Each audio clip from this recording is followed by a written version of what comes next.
Masters of Space. Chapter 3. "But listen," he exclaimed. "I can't. Even if I want—" "Of course you can't." Pure deviltry danced in her eyes. "You're the director. It wouldn't be proper. But it's standard operating procedure for simple, innocent, unsophisticated little country girls like me to go completely overboard for the boss." "But you can't. You mustn't," he protested in panic. Temple Bells was getting plenty of revenge for the shocks he had given her. "I can't. Watch me." She grinned up at him, her eyes still dancing. "Every chance I get, I'm going to hug your arm like I did a minute ago, and you'll take a hold of my forearm, like you did. That can be taken, you see, as either 1. A reluctant acceptance of a mildly distasteful but not quite actionable situation, or 2. A blocking move to keep me from climbing up you like a squirrel." "Confound it, Temple, you can't be serious." "Can't I?" She laughed gleefully. "Especially with half a dozen of those other cats watching. Just wait and see, boss." Sandra and her 2 guests came aboard. The natives looked around. The man at the various human men, the woman at each of the human women. The woman remained beside Sandra. The man took his place at Hilton's left, looking up. He was a couple of inches shorter than Hilton, 6'1", with an air of expectancy. "Why this arrangement, Sandy?"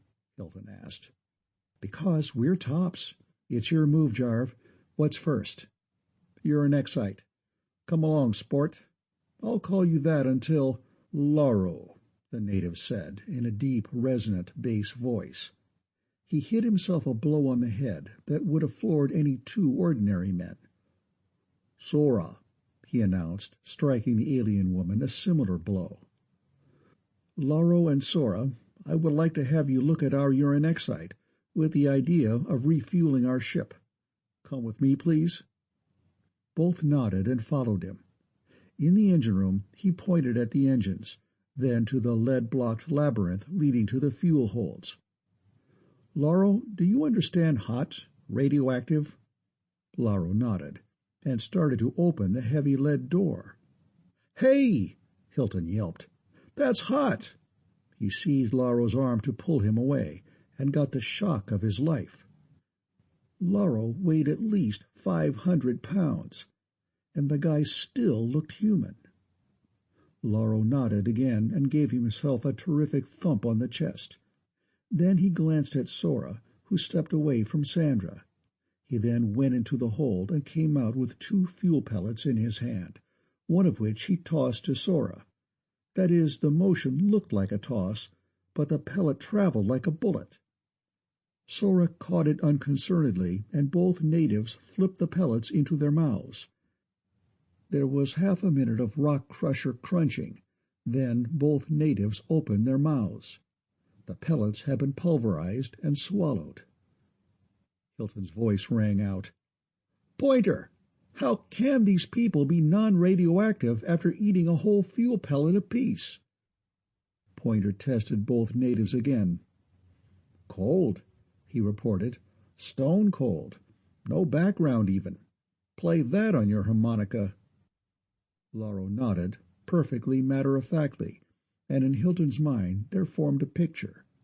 It was not clear, but it showed plainly enough a long line of aliens approaching the Perseus. Each carried on his or her shoulder a lead container holding 200 pounds of Navy regulation fuel pellets. A standard loading tube was sealed into place, and every fuel hold was filled. This picture, Lauro indicated plainly, could become reality any time. Sawtelle was notified and came on the run. "No fuel is coming aboard without being tested," he roared. "Of course not, but it'll pass, for all the tea in China. You haven't had a 10% load of fuel since you were launched. You can fill her up or not. The fuel's here, just as you say. If they can make Navy standard, of course we want it." The fuel arrived. Every load tested well above standard. Every fuel hold was filled to capacity, with no leakage and no emanation. The natives who had handled the stuff did not go away, but gathered in the engine room, and more humans trickled in to see what was going on. Sawtelle stiffened. "What's going on over there, Hilton?" "I don't know, but let's let 'em go for a minute. I want to learn about these people, and they've got me stopped cold." "You aren't the only one. But if they wreck that Mayfield, it'll cost you over $20,000. "Okay." The captain and director watched, wide-eyed. Two master mechanics had been getting ready to refit a tube, a job requiring both strength and skill. The tube was very heavy and made of super refract. The machine, the Mayfield, upon which the work was to be done, was extremely complex. Two of the aliens had brushed the mechanics, very gently, aside, and were doing their work for them.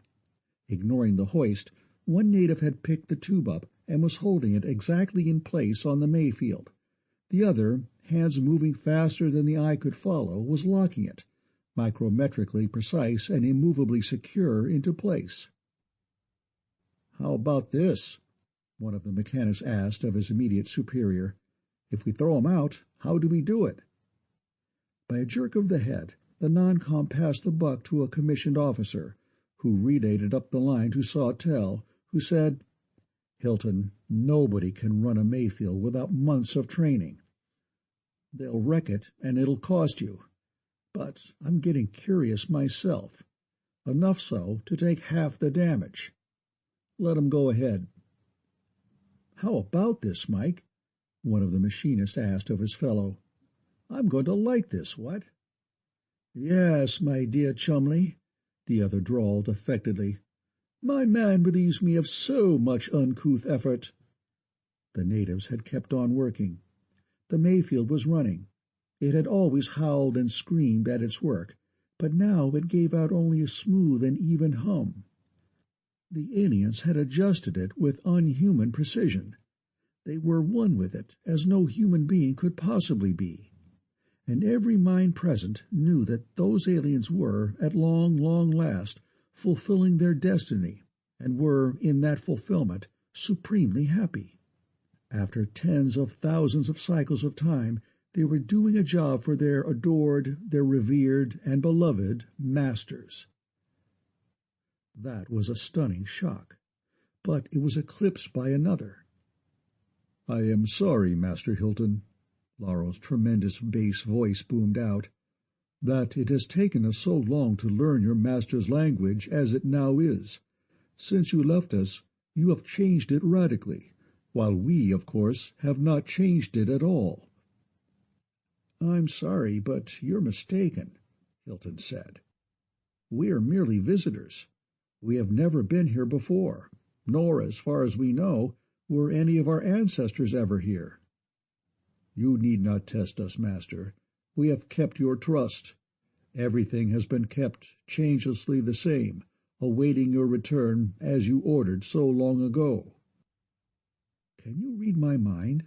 Hilton demanded. "Of course, but omens cannot read in masters' minds anything except what masters want omens to read." "Omens?" Harkins asked. "Where did you omens and your masters come from, originally?" "As you know, Master, the masters came originally from Arth. They populated Ardu, where we omens were developed. When the Stretts drove us from Ardu, we all came to Ardri, which was your homeworld until you left it in our care. We keep also this, your half of the fuel world, in trust for you." "Listen, Jarv," Harkins said tensely. "Omen, human. Arth, Earth. Ardu, Earth 2. Ardri, Earth 3. You can't laugh them off, but there never was an Atlantis." "This is getting no better fast. We need a full staff meeting. You too, Sawtelle, and your best man. We need all the brains the Perseus can muster." "You're right, but first, get those naked women out of here. It's bad enough having women aboard at all, but this... My men are spacemen, mister." Lauro spoke up. "If it is the Master's pleasure to keep on testing us, so be it. We have forgotten nothing. A dwelling awaits each Master, in which each will be served by omens who will know the Master's desires without being told. Every desire. While we omens have no biological urges, we are, of course, highly skilled in relieving tensions and derive as much pleasure from that service as from any other." Sawtelle broke the silence that followed. "Well, for the men—" He hesitated.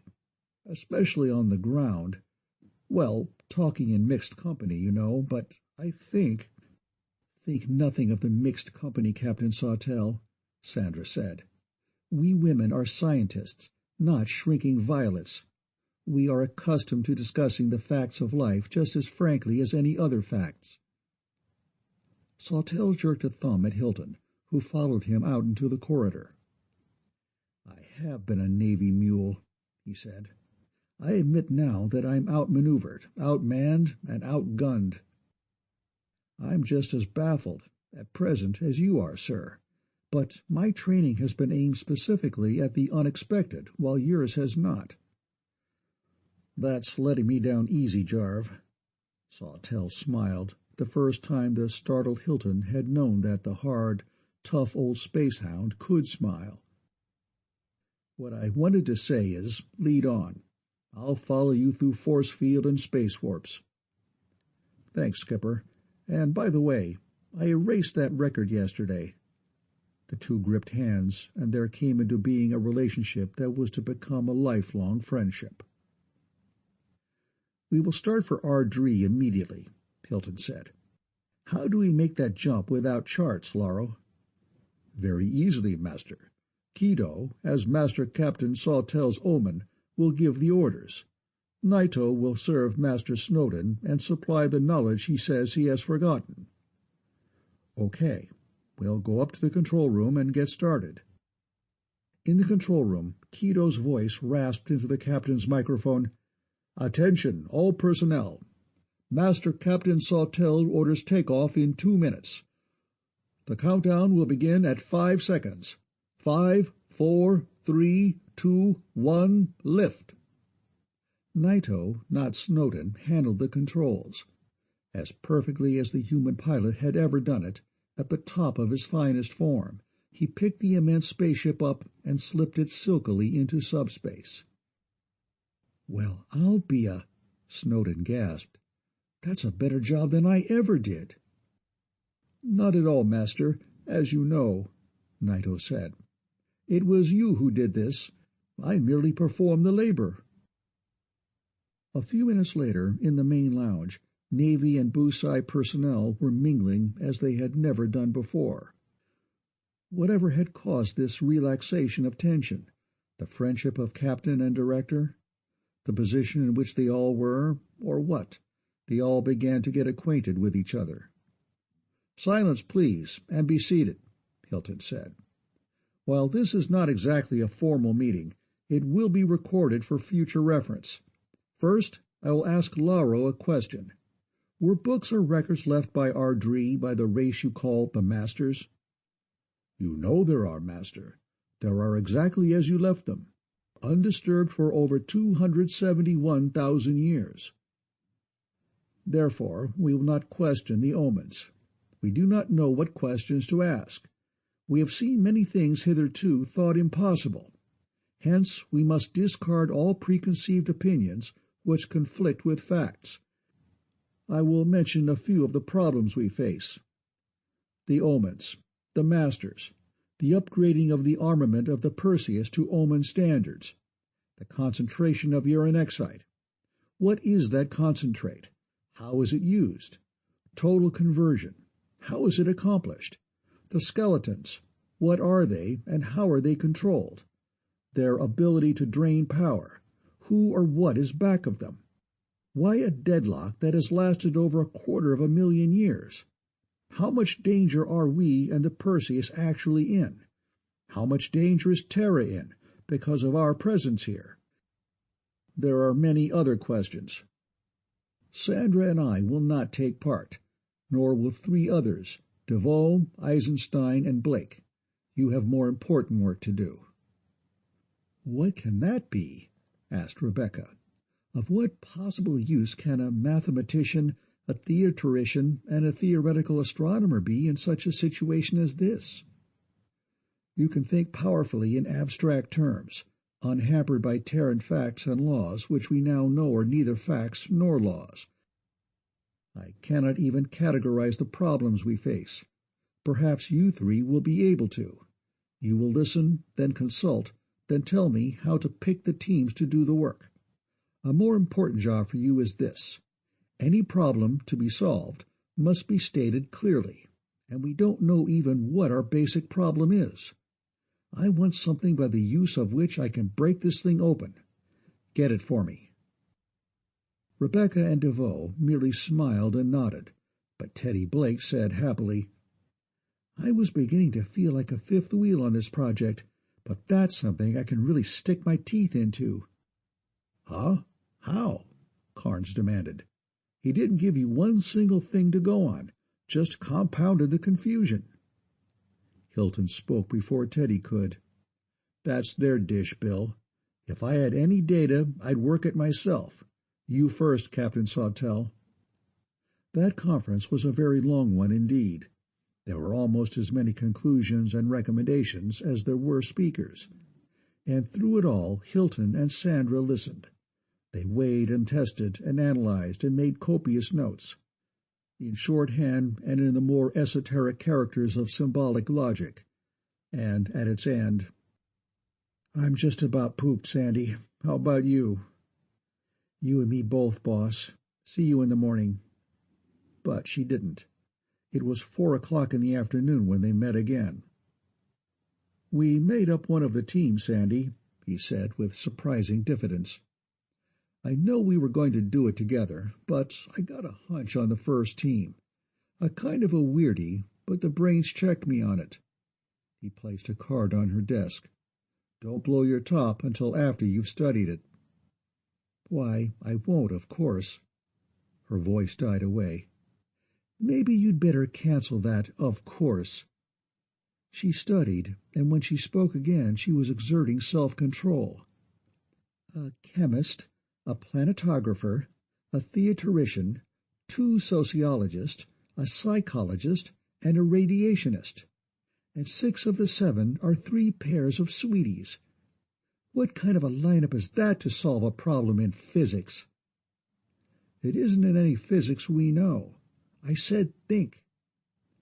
"Oh," she said, then again, "oh," and "oh," and "oh," 4 entirely different tones. "I see. Maybe. You're matching minds, not specialties. And supplementing?" "I knew you were smart. Buy it?"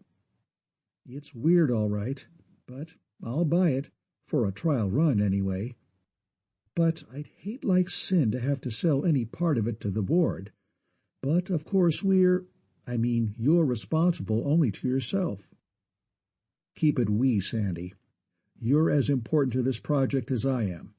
But before we tackle the second team, what's your thought on Bernadine and Hermione? Separate or together?" "Separate, I'd say.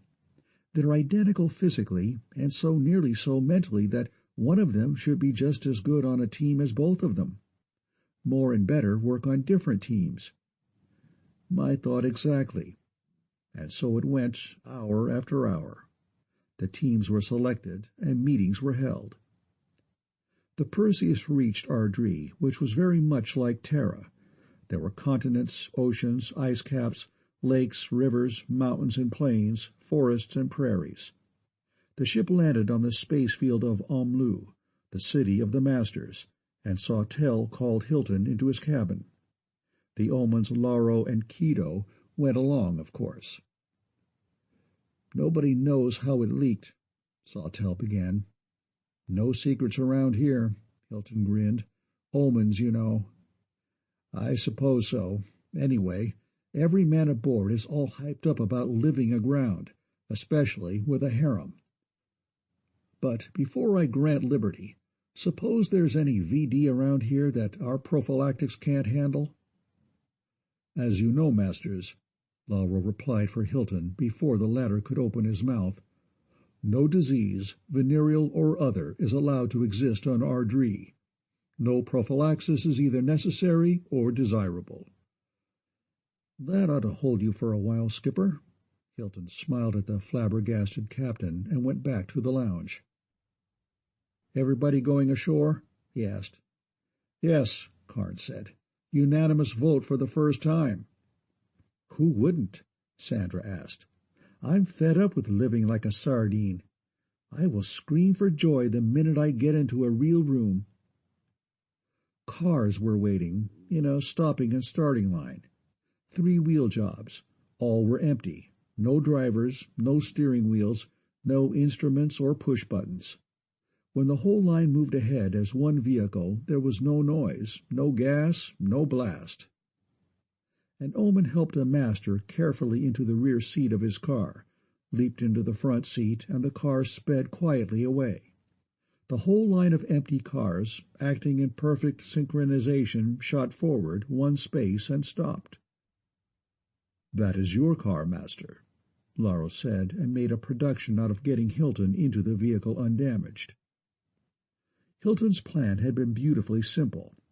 All the teams were to meet at the Hall of Records. The linguists and their omens would study the records and pass them out. Specialty after specialty would be unveiled, and the teams would work on them. He and Sandy would sit in the office and analyze and synthesize and correlate. It was a very nice plan. It was a very nice office, too.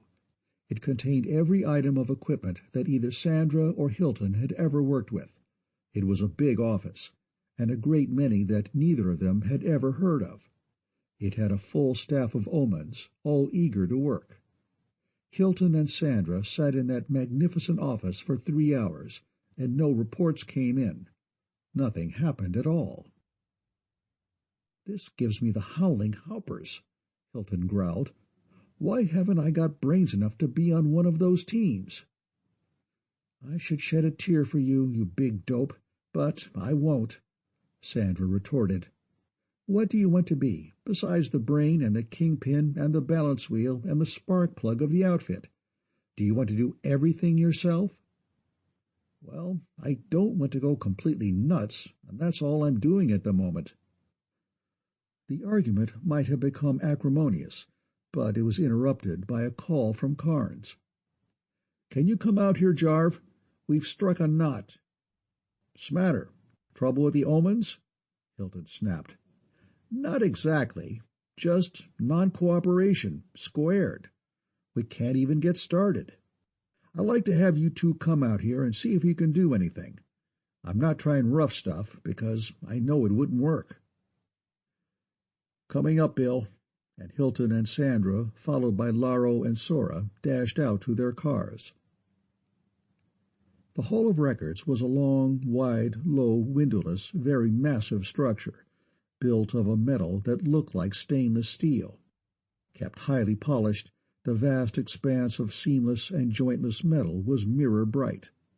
The one great door was open, and just inside it were the scientists and their omens. Brief me, Bill, Hilton said. No lights. They won't turn 'em on, and we can't. Can't find either lights or any possible kind of switches. Turn on the lights, Lauro, Hilton said. You know that I cannot do that, Master. It is forbidden for any omen to have anything to do with the illumination of this solemn and revered place. Then show me how to do it. That would be just as bad, Master, the omen said proudly. I will not fail any test you can devise. Okay. All you omens go back to the ship and bring over 15 or 20 lights, the tripod jobs. Scat. They scattered, and Hilton went on. No use asking questions if you don't know what questions to ask. Let's see if we can cook up something. Lane, Kathy, what has biology got to say? Dr. Lane Saunders and Dr. Catherine Cook, the latter a willowy, brown-eyed blonde, conferred briefly. Then Saunders spoke, running both hands through his unruly shock of fiery red hair. "So far, the best we can do is a more or less educated guess. They're atomic-powered, total conversion androids. Their pseudo-flesh is composed mainly of silicon and fluorine. We don't know the formula yet, but it is as much more stable than our Teflon as Teflon is than cornmeal mush. As to the brains, no data. Bones are super stainless steel. Teeth harder than diamond, but won't break. Food, uranexite or its concentrated derivative, interchangeably. Storage reserve, indefinite. Lauro and Sora won't have to eat again for at least 25 years. The group gasped as one, but Saunders went on. They can eat and drink and breathe and so on, but only because the original masters wanted them to. Non-functional. Skins and subcutaneous layers are soft for the same reason. That's about it up to now. Thanks, Lane. Hark, is it reasonable to believe that any culture whatever could run for 250,000 years without changing one word of its language or one iota of its behavior? Reasonable or not, it seems to have happened. Now for psychology. Alex? It seems starkly incredible, but it seems to be true. If it is, their minds were subjected to a conditioning no Terran has ever imagined, an unyielding fixation. They can't be swayed, then, by reason or logic? Hilton paused invitingly. Or anything else, Kincaid said flatly. If we're right, they can't be swayed, period. I was afraid of that. Well, that's all the questions I know how to ask. Any contributions to this symposium? After a short silence, DeVoe said, I suppose you realize that the first half of the problem you posed us has now solved itself? Why, no. No, you're way ahead of me. There is a basic problem, and it can now be clearly stated, Rebecca said. Problem: to determine a method of securing full cooperation from the Omens. The first step in the solution of this problem is to find the most appropriate operator. Teddy? I have an operator of sorts, Theodora said. I've been hoping one of us could find a better. What is it? Hilton demanded. The word until. Teddy, you're a sweetheart, Hilton exclaimed. How can until be a mathematical operator? Sandra asked. Easily. Hilton was already deep in thought. This hard conditioning was to last only until the masters returned. Then they'd break it. So all we have to do is figure out how a master would do it. That's all, Kincaid said meaningly. Hilton pondered.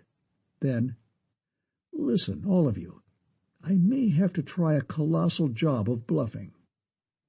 Just what would you call colossal after what you did to the Navy? Carnes asked. That was a sure thing. This isn't. You see, to find out whether Lauro is really an immovable object, I've got to make like an irresistible force, which I ain't. I don't know what I'm going to do. I'll have to roll it as I go along. So all of you keep on your toes and back any play I make. Here they come. The Omens came in, and Hilton faced Lauro, eyes to eyes. Lauro, he said, you refuse to obey my direct order. Your reasoning seems to be that, whether the masters wish it or not, you Omens will block any changes whatever in the status quo throughout all time to come. In other words, you deny the fact that masters are in fact your masters. But that is not exactly it, Master.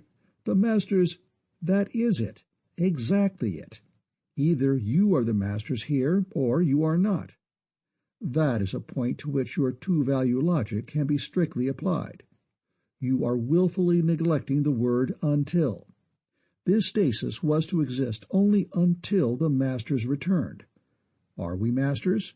Have we returned? Note well, upon that one word until may depend the length of the time your Omen race will continue to exist. The Omens flinched. The humans gasped. But more of that later." Hilton went on, unmoved. "Your ancient masters, being short-lived like us, changed materially with time, did they not? And you changed with them?" "But we did not change ourselves, master. The masters—" "You did change yourselves. The masters changed only the prototype brain. They ordered you to change yourselves, and you obeyed their orders. We order you to change, and you refuse to obey our orders. We have changed greatly from our ancestors, right?" "That is right, master. We are stronger physically, more alert, and more vigorous mentally, with a keener, sharper outlook on life." "You are, master." "That is because our ancestors decided to do without omens. We do our own work and enjoy it. Your masters died of futility and boredom. What I would like to do, Laro, is to take you to the crèche and put your disobedient brain back into the matrix. However, the decision is not mine alone to make. How about it, fellows and girls? Would you rather have alleged servants who won't do anything you tell them to, or no servants at all?" "As a sementician, I protest." Sandra backed his play. "That is the most viciously loaded question I ever heard. It can't be answered except in the wrong way." "Okay, I'll make it semantically sound. I think we'd better scrap this whole omen race and start over, and I want to vote that way." "You won't get it!" And everybody began to yell. Hilton restored order and swung on Laro, his attitude stiff, hostile, and reserved. "Since it is clear that no unanimous decision is to be expected at this time, I will take no action at this time. Think over very carefully what I have said, for as far as I am concerned, this world has no place for omens who will not obey orders. As soon as I convince my staff of the fact, I shall act as follows. I shall give you an order, and if you do not obey it, blast your head to a cinder. I shall then give the same order to another omen and blast him. This process will continue until, first, I find an obedient omen, second, I run out of blasters, third, the planet runs out of omens. Now take these lights into the first room of records, that one over there." He pointed, and no omen, and only 4 humans, realized that he had made the omens telegraph their destination so that he could point it out to them.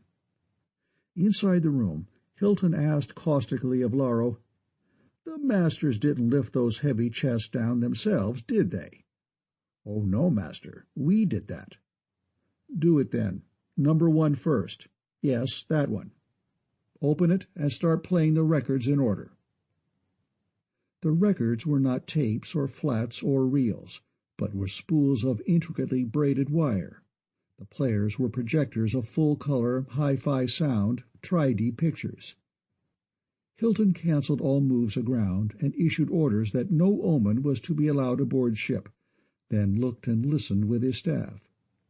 The first chest contained only introductory and elementary stuff, but it was so interesting that the humans stayed overtime to finish it.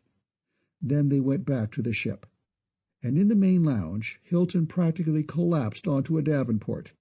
He took out a cigarette and stared in surprise at his hand, which was shaking. "I think I could use a drink," he remarked. "What, before supper?" Carnes marveled. Then, "Hey, Wally, rush a flagon of Avignognac. Arnaud Frere, for the boss and everything else for the rest of us. Chop, chop, but quick." A hectic half-hour followed. Then, "Okay, boys and girls, I love you too, but let's cut out the slurp and sloosh and get some supper and log us some sack time. I'm just about pooped. Sorry had to queer the private residence deal, Sandy, you poor little sardine, but you know how it is." Sandra grimaced. "Uh-huh. I can take it a while longer if you can." After breakfast next morning, the staff met in the lounge. As usual, Hilton and Sandra were the first to arrive. "Hi, boss," she greeted him. "How do you feel?" "Fine. I could whip a wildcat and give her the first 2 scratches. I was a bit beat up last night, though. I'll say, But what I simply can't get over is the way you underplayed the climax.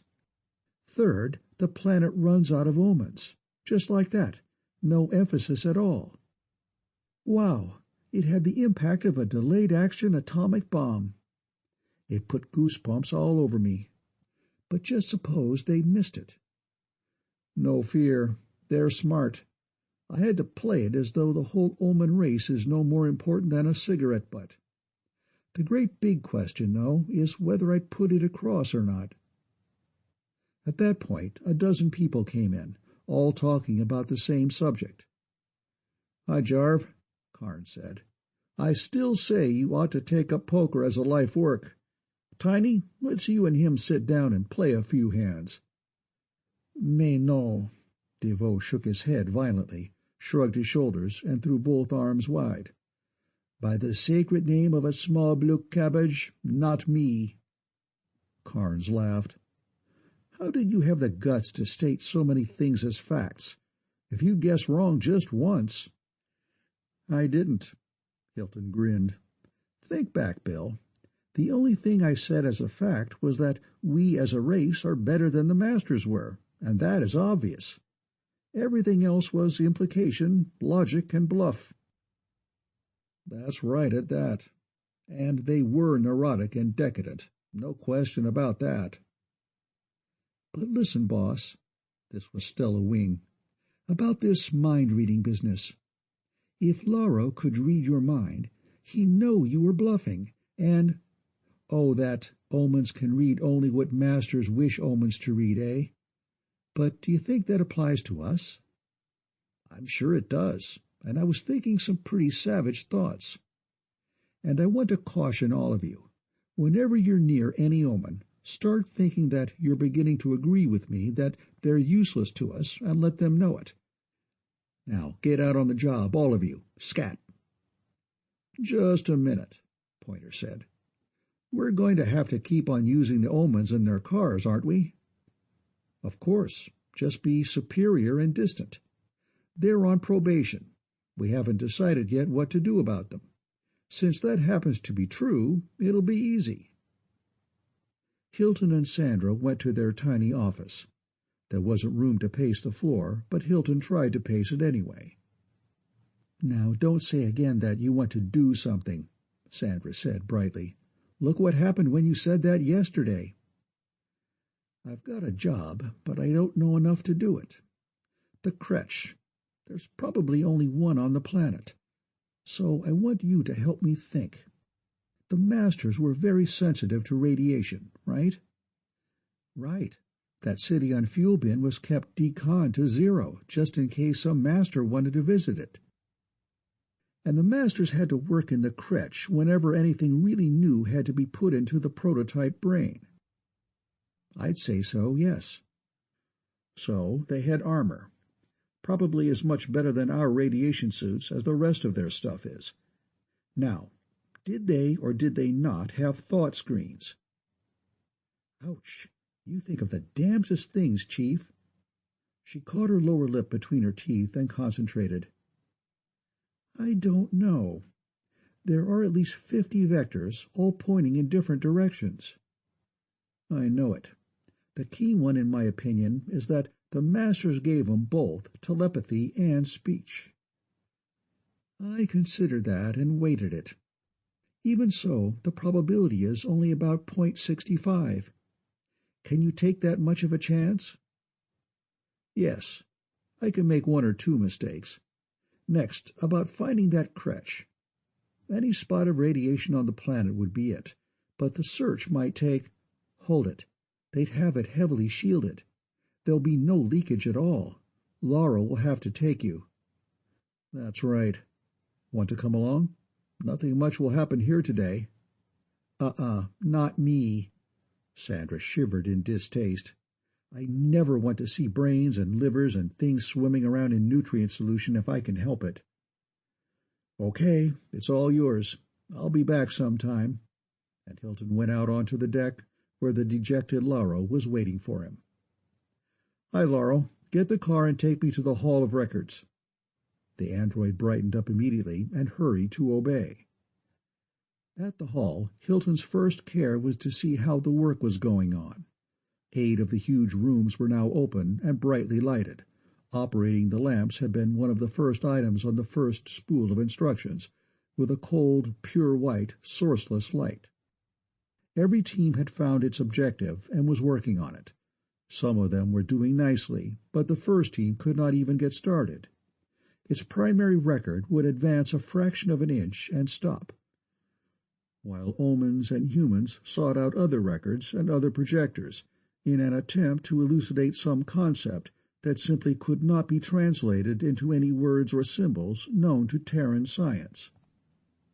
At the moment, there were 17 of those peculiar projectors, viewers, playbacks in use, and all of them were stopped.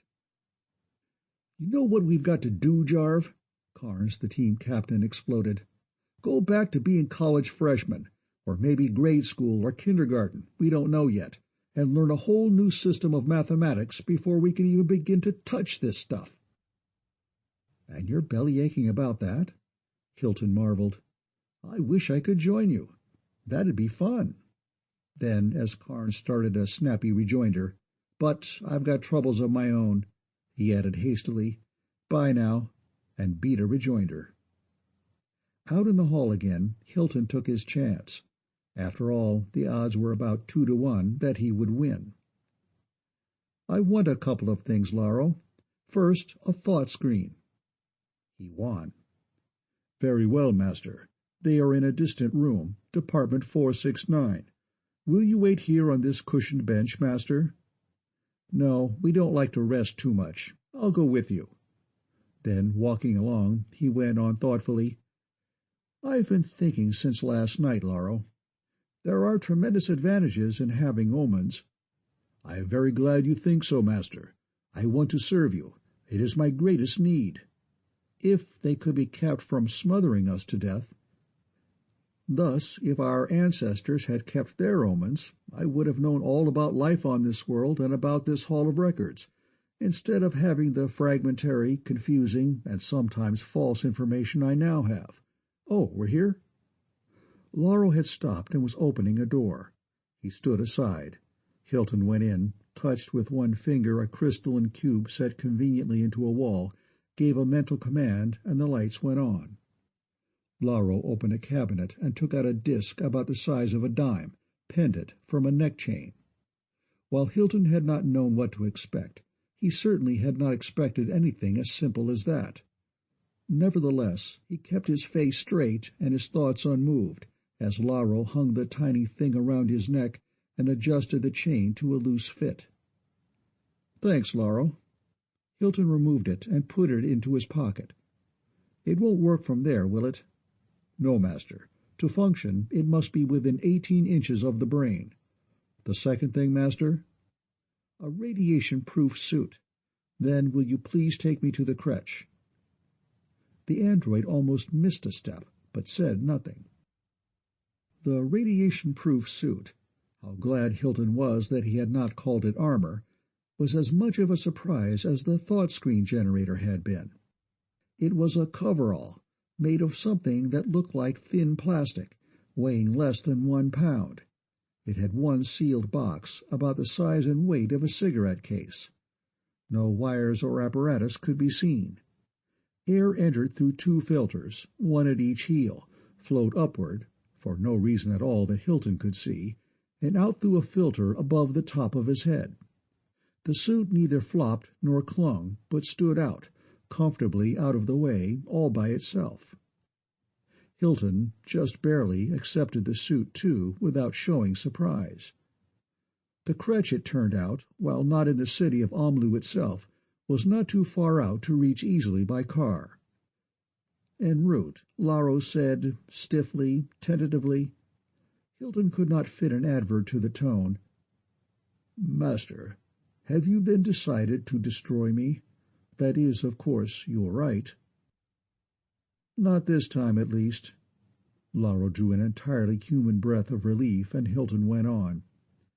"I don't want to destroy you at all, and won't, unless I have to. But, some way or other, my silicon fluoride friend, You are either going to learn how to cooperate, or you won't last much longer." "But, Master, that is exactly—" "Oh, hell! Do we have to go over that again?" At the blaze of frustrated fury in Hilton's mind, Laro flinched away. "If you can't talk sense, keep still." In half an hour the car stopped in front of a small building which looked something like a subway kiosk, except for the door, which, built of steel-reinforced lead, swung on a piano hinge having a pin a good 8 inches in diameter. Laro opened that door. They went in. As the tremendously massive portal clanged shut, lights flashed on. Hilton glanced at his telltales, one inside, one outside his suit. Both showed 0. Down 20 steps, another door. 20 more, another. And a fourth. Hilton's inside meter still read 0. The outside one was beginning to climb. Into an elevator and straight down for what must have been 400 or 500 feet. Another door. Hilton went through this final barrier gingerly, eyes nailed to his gauges. The outside needle was high in the red, almost against the pin, but the inside one still sat reassuringly on 0. He stared at the android. How can any possible brain take so much of this stuff without damage? "It does not reach the brain, Master. We convert it. Each minute of this is what you would call a good square meal." "I see, dimly. You can eat energy, or drink it, or soak it up through your skins. However it comes, it's all duck soup for you." "Yes, Master." Hilton glanced ahead, toward the far end of the immensely long, comparatively narrow room. It was, purely and simply, an assembly line, and fully automated in operation. "You are replacing the omens destroyed in the battle with the skeletons?" "Yes, Master." Hilton covered the first half of the line at a fast walk. He was not particularly interested in the fabrication of super stainless steel skeletons, nor in the installation and connection of atomic engines, converters, and so on. He was more interested in the synthetic fluorosilicon flesh, and paused long enough to get a general idea of its growth and application. He was very much interested in how much human-looking skin could act as both absorber and converter, but he could see nothing helpful. "An application, I suppose, of the same principle used in this radiation suit?" "Yes, Master." At the end of the line he stopped. A brain, in place and connected to millions of infinitely fine wire nerves, but not yet surrounded by a skull, was being educated. Scanners, multitudes of incomprehensibly complex machines, most of them were doing nothing apparently, but such beams would have to be invisibly, microscopically fine. But a bare brain, in such a hot environment as this— He looked down at his gauges. Both read 0. "Fields of force, Master," Laro said. "But damn it, this suit itself would re-radiate." "The suit is self-decontaminating, Master." Hilton was appalled. With such stuff as that, and the plastic shield besides, why all the depth and all the solid lead? "The Master's orders, Master. Machines can, and occasionally do, fail. So might, conceivably, the plastic." "And that structure over there contains the original brain, from which all the copies are made?" "Yes, Master. We call it the Guide." "And you can't touch the Guide. Not even if it means total destruction. None of you can touch it." "That is the case, Master." "Okay. Back to the car and back to the Perseus." At the car, Hilton took off the suit and hung the thought screen generator around his neck. And in the car, for 25 solid minutes, he sat still and thought. His bluff had worked up to a point. A good far point, but not quite far enough. Laro had stopped that as-you-already-know stuff. He was eager to go as far in cooperation as he possibly could. But he couldn't go far enough, but there had to be a way. Hilton considered way after way. way after unworkable, useless way, until finally he worked out one that might, just possibly might, work. Laurel, I know that you derive pleasure and satisfaction from serving me, in doing what I ought to be doing myself, but has it ever occurred to you that that's a hell of a way to treat a first-class, highly capable brain? To waste it on second-hand, copycat, carbon copy stuff? Why, no, master, it never did. Besides, anything else would be forbidden. Or would it? Stop somewhere. Park this heap. We're too close to the ship. And besides, I want your full, undivided, concentrated attention. No, I don't think originality was expressly forbidden. It would have been, of course, if the masters had thought of it, but neither they nor you ever even considered the possibility of such a thing, right? It may be. Yes, master, you are right. Okay. Hilton took off his necklace, the better to drive home the intensity and sincerity of his thought. Now, suppose that you are not my slave and simple automatic relay station. Instead, we are fellow students, working together upon problems too difficult for either of us to solve alone. Our minds, while independent, are linked or in mesh. Each is helping and instructing the other. Both are working at full power and under free rein at the exploration of brand-new vistas of thought. Vistas and expanses which neither of us has ever previously— "Stop, master, stop!" Laurel covered both ears with his hands and pulled his mind away from Hilton's. "You are overloading me." "That is quite a load to assimilate all at once," Hilton agreed. "To help you get used to it, stop calling me master. That's an order. You may call me Jarv or Jarvis or Hilton or whatever, but no more master." "Very well, sir." Hilton laughed and slapped himself on the knee. "Okay, I'll let you get away with that, at least for a while. And to get away from that slavish O ending on your name, I'll call you Larry. You like?" "I would like that immensely, sir." "Keep trying, Larry. You'll make it yet." Hilton leaned forward and walloped the android a tremendous blow on the knee. "Home, James." The car shot forward, and Hilton went on. "I don't expect even your brain to get the full value of this in any short space of time, so let it stew in its own juice for a week or two." The car swept out onto the dock and stopped. "So long, Larry." "But can't I come in with you, sir?" "No. You aren't a copycat or a semaphore or a relay any longer. You're a freewheeling, wide-swinging, hard-hitting, independent entity, monarch of all you survey, captain of your soul, and so on. I want you to devote the imponderable force of the intellect to that concept until you understand it thoroughly, until you have developed a top-bracket lot of top-bracket stuff, originality, initiative, force, drive, and thrust. As soon as you really understand it, you'll do something about it yourself without being told. Go to it, chum." In the ship, Hilton went directly to Kincaid's office. "Alex, I want to ask you a thing that's got a snapper on it." Then slowly and hesitantly, "It's about Temple Bells. Is she, well, does she remind you in any way of an iceberg?" Then, as the psychologist began to smile, "And no, damn it, I don't mean physically." "I know you don't." Kincaid's smile was rueful, not at all what Hilton had thought it was going to be. "She does. Would it be helpful to know that I first asked, then ordered her to trade places with me?" "It would, very. I know why she refused. You're a damn good man, Alex." "Thanks, Jarv.